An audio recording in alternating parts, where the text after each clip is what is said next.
കേരളത്തിന്റെ പൊതുവിദ്യാഭ്യാസ ന്യൂനപക്ഷ ഹജ്ജ് വകുപ്പ് മന്ത്രി എൻ ഷംസുദ്ദീനും കുർക്കോളി മൊയ്തീൻ എംഎൽഎക്കും തിരൂർ ശിഹാബ് തങ്ങൾ ആശുപത്രിയിൽ സ്വീകരണം നൽകി.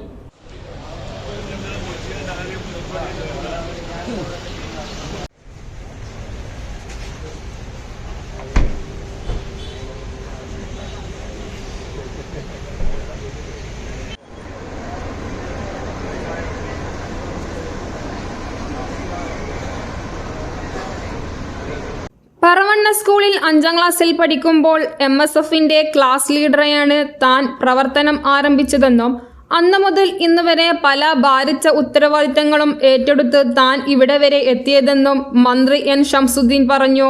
ശിഹാബ് തങ്ങൾ ആശുപത്രിയുടെ തുടക്കം മുതലുള്ള സഹയാത്രികനായിരുന്നു താനെന്നും അദ്ദേഹം കൂട്ടിച്ചേർത്തു. തിരൂർ ശിഹാബ് തങ്ങൾ ആശുപത്രി നൽകിയ സ്വീകരണത്തിൽ സംസാരിക്കുകയായിരുന്നു അദ്ദേഹം. മന്ത്രിക്കൊപ്പം തിരൂരിന്റെ MLA കൂടിയായ കുർക്കോളി മൊയ്തീനെയും ആശുപത്രി മാനേജ്മെന്റ് സ്റ്റാഫും ചേർന്ന് ആദരിക്കുകയും സ്വീകരണം നൽകുകയും ചെയ്തു. ആശുപത്രി വൈസ് ചെയർമാൻ കീഴടത്തിൽ ഇബ്രാഹിം ഹാജി സ്വാഗതം പറഞ്ഞ ചടങ്ങിൽ ആശുപത്രി ചെയർമാൻ അബ്ദുറഹ്മാൻ രണ്ടത്താണി അധ്യക്ഷനായി.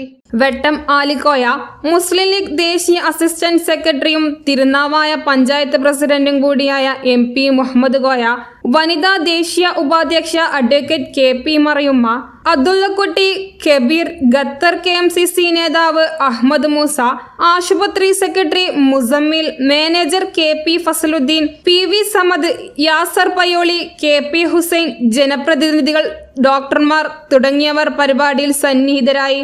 ന്യൂസ് 99 തിരൂർ. 35 വർഷത്തെ വിശ്വസ്ത പാരമ്പര്യവുമായി എന്നും എപ്പോഴും കൂടെയുണ്ടെന്ന വിശ്വാസം. Basith wedding mall, Basith arcade, Poonkottukulam, Tirur.